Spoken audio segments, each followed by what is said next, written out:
Chosy Pratama dan Aubrey. Kita mengenal Chosy sebagai pencipta lagu yang karya-karyanya banyak yang meledak. Kemudian di sinetron, ia juga sangat laris mengisi musiknya. Sebagai anak, Aubrey tentu belum seterkenal ayahnya. Namun darah musisi jelas sekali mengalir pada remaja kelas 3 SMA Bandung ini.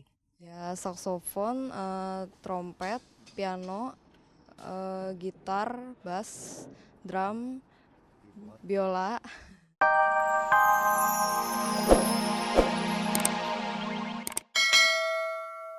Siapakah sosok ini?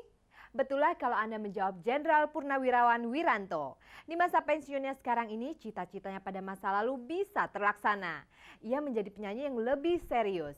Maksudnya, video klipnya pun dibuat untuknya.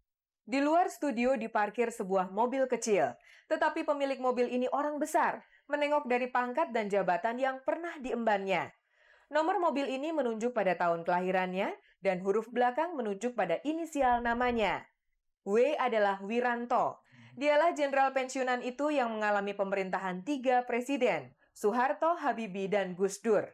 Namun kali ini Jenderal Purnawirawan Wiranto tidak ada urusannya dengan pemerintahan maupun militer.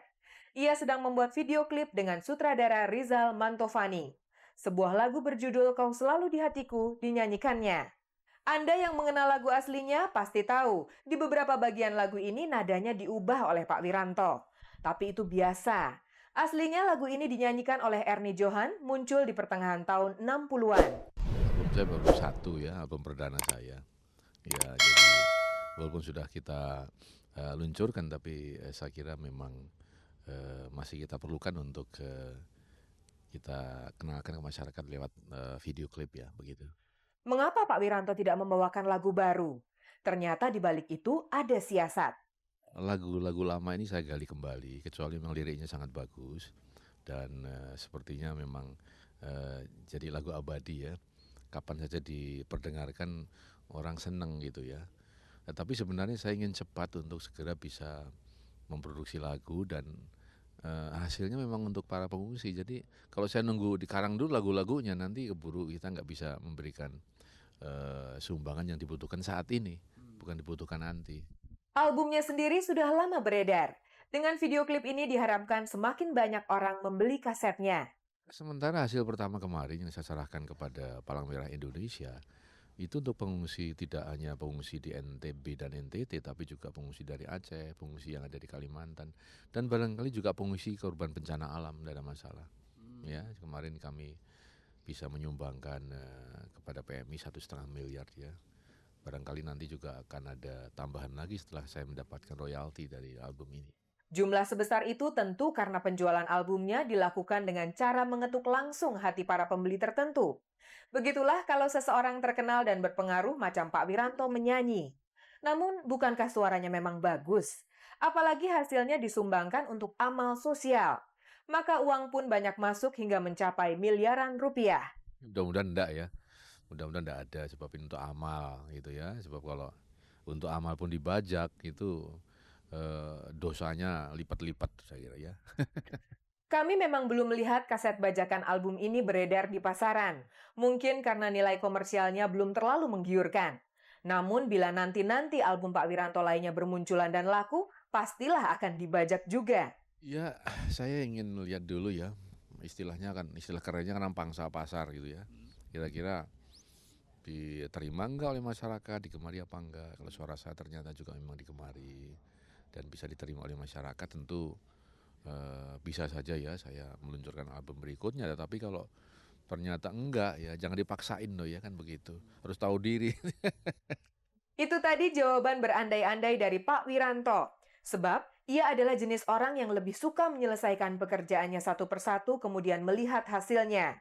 Apalagi sekarang pun ia cukup sibuk dengan pekerjaan lain setelah tidak di pemerintahan lagi. Saya masih mempunyai kantor ya, dan saya masih berhubungan dengan atau mengikuti perkembangan situasi saat ini. Saya juga masih menulis dan saya juga masih mendapatkan permintaan untuk memberikan ceramah ya, dan sumbang pikiran dalam seminar-seminar dan sebagainya.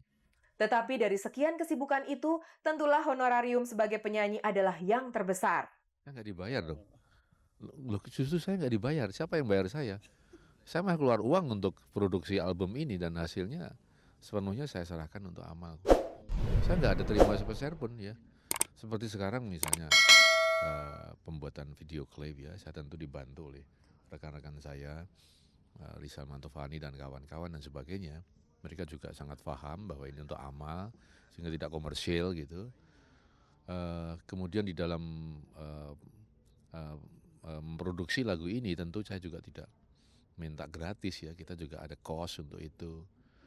Tapi kemudian tentu hasil bersihnya itu langsung saya serahkan saja kepada para badan-badan amal ataupun langsung kepada para masyarakat yang membutuhkan. Seorang jenderal dan video klip, wajah di make up macam ini tidak mungkin terjadi semasa ia masih aktif di militer. Dulu ia memerintah ratusan ribu tentara. Sekarang ia harus tunduk mengikuti persyaratan syuting video klip yang sering menjengkelkan karena diulang-ulang atau harus menunggu lama untuk persiapan ini dan itu. Video klipnya agak-agak risih bagaimana Pak gitu Pak, memulai untuk acting bervideo klip Pak? Enggak juga lah ya, kan ada pelatihnya. Ya, ini adik-adik yang muda-muda ini sangat profesional, jadi saya ikuti aja apa yang telah diarahkan oleh mereka-mereka itu, nggak ada masalah. Oke, standby semua. Bye. Roll. Roll. Playback. And action.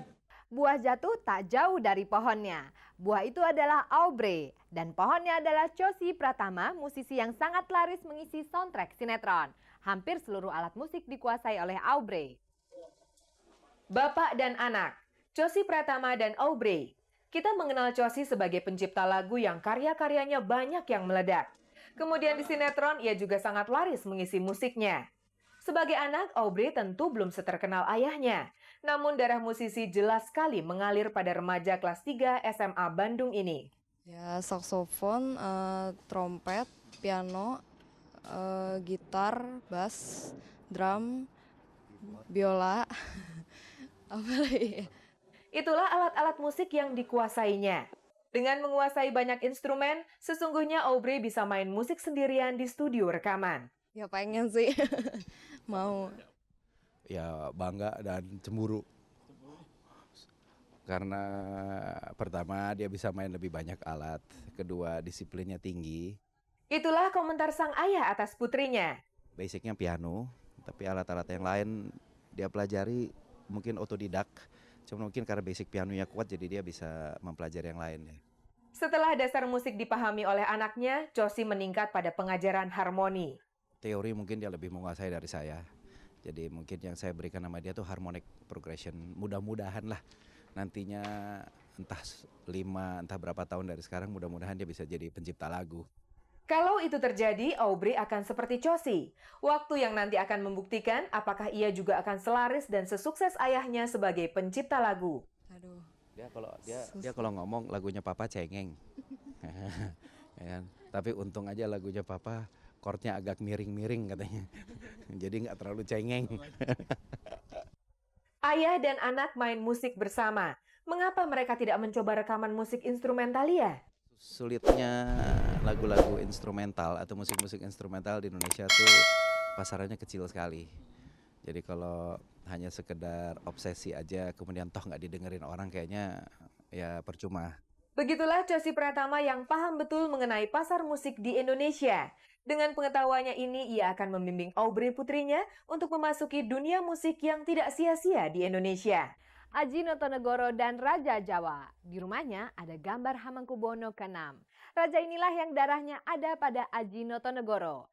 Hanya bedanya, Aji menjadi salah satu raja desainer Indonesia untuk mengatakan ia salah satu perancang papan atas kita.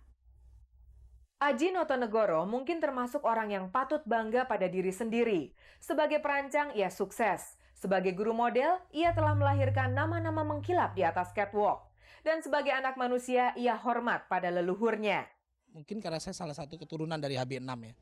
Jadi saya punya satu kebanggaan tersendiri gitu loh. Kalau saya bisa mengumpulkan raja-raja Jawa pada zaman dahulu, di mana dilukis oleh Raden Saleh, dan jadi itu menjadi koleksi saya gitu. Di belakang Aji tampak salah satu lukisan raja-raja Jawa karya Raden Saleh. Ini merupakan sebuah dari sejumlah lukisan langka dan mahal karya seniman legendaris itu. Sebagian dari warisan-warisan dari kakek saya. Dan kita juga ada juga yang mengantarkan, ada juga yang